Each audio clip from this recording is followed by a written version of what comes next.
Shalom Bapak Ibu Saudara yang terkasih dalam nama Tuhan. Selamat menikmati kebahagiaan, kemurahan Tuhan, kasih setia Tuhan dalam kehidupan kita hari ini.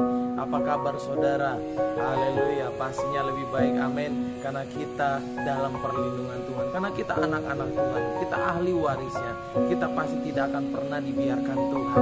Haleluya. Bapak Ibu Saudara yang terkasih dalam nama Tuhan, besok hari kita akan memperingati dan merayakan yang namanya hari kenaikan Tuhan Yesus. Hari di mana umat-umat Kristen mengalami kemenangan demi kemenangan. Para pengikut Kristus mengalami kemenangan demi kemenangan, di mana kuasa iblis telah dikalahkan. Bapak Ibu Saudara yang terkasih dalam nama Tuhan, hari ini saya akan berbagi sedikit tentang kenaikan Tuhan Yesus, makna dari kenaikan Tuhan Yesus. Bapak Ibu Saudara yang terkasih dalam nama Tuhan, saya akan bacakan bagi Bapak Ibu Saudara dalam Lukas 24 ayat 50 sampai 51. Begini bunyi firman Tuhan.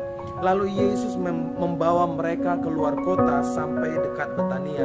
Di situ ia mengangkat tangannya dan memberkati mereka.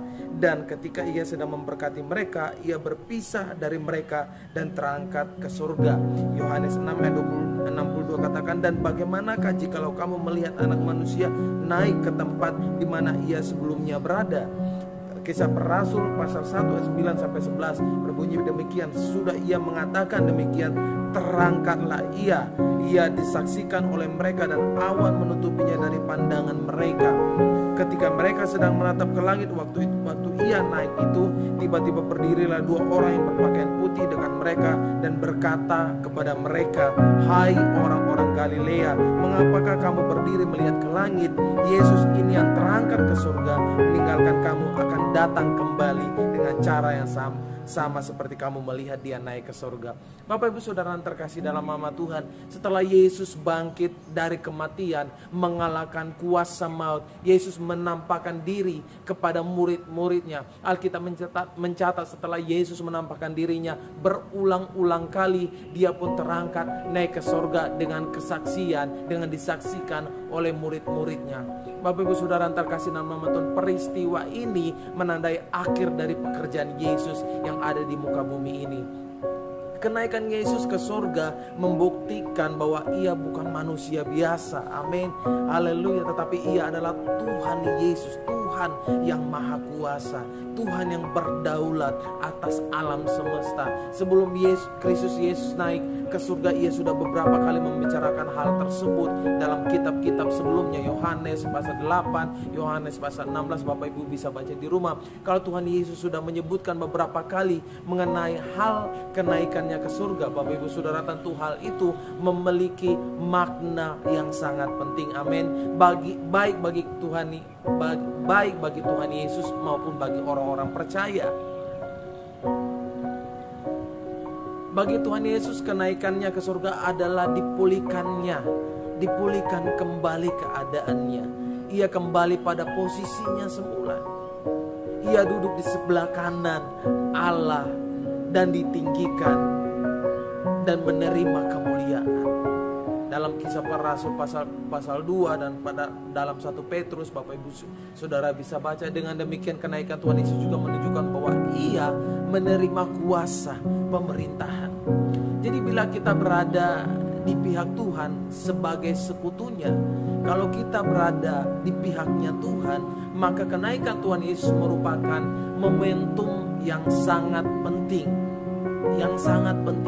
Bagi orang percaya, kenaikan Tuhan Yesus memberi arti besar, arti yang sangat-sangat besar, yaitu bahwa hubungan orang percaya dengan Tuhan semakin dalam, amin, semakin dalam. Lalu apa makna kenaikan Yesus ke surga bagi kita orang-orang percaya ini, Bapak Ibu Saudara, bagi setiap kita yang percaya kepadanya? Pertama, Yesus menyediakan tempat bagi orang percaya. Haleluya. Dia menyediakan tempat bagi setiap kita, Bapak Ibu Saudara, yang berharap sepenuhnya, yang percaya kepadanya, Bapak Ibu Saudara. Dikatakan dia menyediakan tempat bagi kita, Bapak Ibu Saudara. Aslinya, bahasa asli dan arti dari kata tempat itu sebuah tempat yang kekal. Yesus naik ke surga untuk menyiapkan tempat bagi kita. Artinya menyiapkan sebuah tempat yang kekal keabadian Bapak Ibu Saudara. Yesus berjanji akan menyediakan tempat yang mulia bagi orang percaya. Sedangkan bagi mereka yang setia melayani dan memenangkan banyak jiwa bagi Tuhan, Yesus akan memberikan sebuah jabatan, memberikan posisi di dalam kekekalan nanti. Wah, sungguh luar biasa, amin. Yang kedua, Yesus menjadi pengantara yang berdoa bagi orang-orang percaya. Yesus naik ke surga dan dari sana Dia akan menjadi pembela dan pengantara kita di hadapan Allah Bapa. Dia berdoa bagi setiap orang-orang percaya sesuai dengan kehendak Bapa. Bapak Ibu Saudara yang terkasih dalam nama Tuhan, melalui doa syafaat Yesus, setiap orang yang datang kepada Allah Bapa, kepada Yahweh akan dapat menerima yang namanya kasih karunia itu. Yang ketiga, Yesus akan mengirimkan Roh Kudus kepada orang percaya. Yesus berkata bahwa lebih baik baginya kalau ia kembali, ia naik ke surga, sebab kenaikannya akan membuat Roh Kudus turun ke bumi. Roh Kudus turun di tengah-tengah hati kita, bahkan Roh Kudus masuk dalam hidup kita.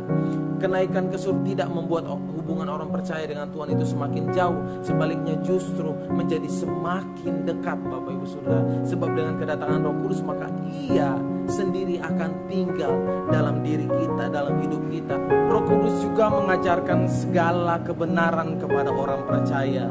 Yesus harus naik ke surga terlebih dahulu agar Roh Kudus dapat diutus ke dalam dunia. Roh Kudus yang nantinya akan menolong dan memimpin semua orang percaya untuk melakukan pekerjaan-pekerjaannya di dalam dunia ini. Bapak Ibu Saudara yang terkasih dalam nama Tuhan, saat kita memperingati peristiwa kenaikan Tuhan Yesus ke surga, jadikanlah peringatan ini sebagai perenungan bagi kita untuk semakin setia dan semakin bersemangat dalam melayani pekerjaannya di dunia ini. Bapak Ibu Saudara yang terkasih dalam nama Tuhan, mungkin tantangan dan pergumulan dalam hidup memang akan terus ada, tetapi ingat bahwa Yesus selalu ada bagi kita sebagai pendoa syafaat bagi kita. Dia akan meminta kepada Bapa untuk mencurahkan kasih karunia-Nya kepada kita, dan Roh Kudus yang diutusnya itu, yaitu Roh Kudus, akan menolong dan menghibur kita dalam setiap kelemahan-kelemahan kita. Bapak Ibu Saudara, Roh Kudus memberikan kuasa kepada orang percaya untuk menjadi saksi dalam Kisah Para Rasul pasal 1 ayat 8. Dengan demikian maka orang percaya akan mendapat kesempatan untuk mengambil bagian dalam rencana penyelamatan dunia. Haleluya, sungguh luar biasa, amin. Tuhan kita dahsyat, amin. Dengan kenaikan Tuhan Yesus ke surga, dunia dan manusia masuk ke dalam era baru, era terakhir dalam sejarah dunia, yaitu era Roh Kudus. Bapak Ibu Saudara yang terkasih dalam nama Tuhan, hiduplah semakin setia kepada Tuhan dan bersaksilah tentang Yesus dan pekerjaan-pekerjaannya kepada orang lain. Bapak Ibu Saudara, dengan Yesus naik ke surga, artinya tugas pelayanannya di bumi telah selesai. Kini kita harus meneruskan berita keselamatan di dalam Dia kepada dunia ini. Bapak Ibu Saudara, Tuhan Yesus memberkati. Haleluya. Mari kita berdoa. Terima kasih Bapa, kami bersyukur kepadamu Tuhan. Kalau hari ini Bapa kami menikmati kemurahan demi kemurahan Tuhan, besok hari kami akan merayakan, memperingati hari kenaikan-Mu Bapa, di mana hari kemenangan bagi setiap kami umat-umat pilihan Allah. Kami bersyukur Tuhan kalau kami menjadi bagian-Mu Bapa. Oleh karena itu Bapa, berkati setiap kami untuk mampu melakukan pekerjaan-pekerjaan yang sudah Engkau wariskan kepada kami, untuk melakukan pekerjaan-pekerjaan Tuhan yang luar biasa di bumi ini Bapa. Berkati setiap kami, berikan kekuatan, berikan kemampuan.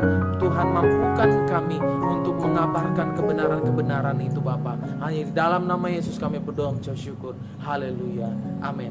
Tuhan Yesus memberkati Bapak Ibu Saudara dimanapun saudara berada. Selamat merayakan hari kenaikan Tuhan Yesus. God bless you.